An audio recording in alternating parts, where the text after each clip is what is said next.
Baby activity development and milestone याच्यावरती आपण series चालू केलेली आहे. त्याच्यातला आजचा दुसरा एपिसोड आहे की 2 महिन्याच्या बाळाच्या ॲक्टिव्हिटीज काय असतात, माइलस्टोन काय असतात, बाळाची डेव्हलपमेंट कशी होते.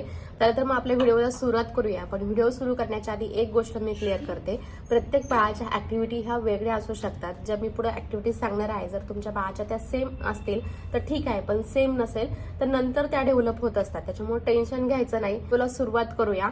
आता बाळ हे 2 महिन्याचं झालेलं आहे. आता बाळ थोडंसं सेटल झालेलं आहे. म्हणजे बाळापेक्षा तर तुम्ही सेटल झालेला आहात. कारण की पहिल्या महिन्यामध्ये खूप गोष्टी समजत नाही, परंतु आता दुसरा महिना चालू झाल्यानंतर आपल्याला बाळाच्या प्रत्येक गोष्टी थोड्या गोष्टी समजायला लागलेल्या आहेत. म्हणजे बाळाचं स्लीप पॅटर्न, बाळ किती वेळ झोपतं, बाळ किती वेळ, बाळाला ब्रेस्ट फिडिंगला किती वेळ लागतं, बाळ किती रडतं, बाळ किती ऍक्टिव्हिटी करतं, ह्या सगळ्या गोष्टी आता थोड्याशा सेट व्हायला लागलेल्या आहेत आणि त्या तुम्हाला पण समजायला लागलेल्या आहेत.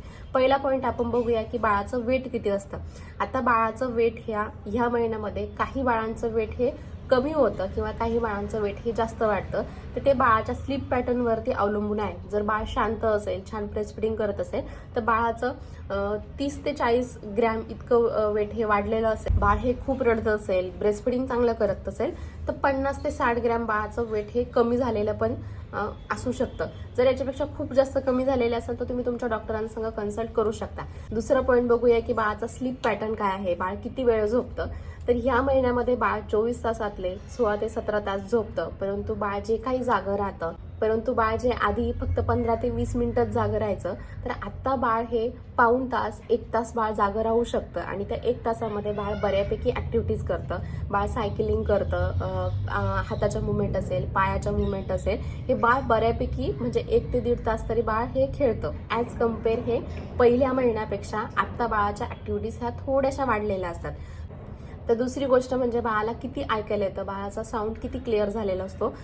जे पहिल्या महिन्यामध्ये बाळ हे थोडंसं जवळचं बाळाला ऐकायला यायचं, आता दुसऱ्या महिन्यामध्ये बाळाचा साऊंड हा थोडासा क्लिअर झालेला असतो. बाळाचं थोडंसं दूरवरचं बाळाला ऐकायला येतं. आणि तुम्ही जर ऑब्झर्वेशन केलं तर बाळ जर झोपेत असेल, पहिल्या महिन्यामध्ये जरी किती गाढ झोपलेलं असेल, किती जरी आवाज आला, म्हणजे बाळ जर झोपेल असेल, किती जरी आवाज आला तरी बाळ उठत नाही. परंतु 2 मंथ्स म्हणजे 2 महिने कंप्लीट झाल्यानंतर बाळाचा साऊंड थोडासा क्लिअर होतो.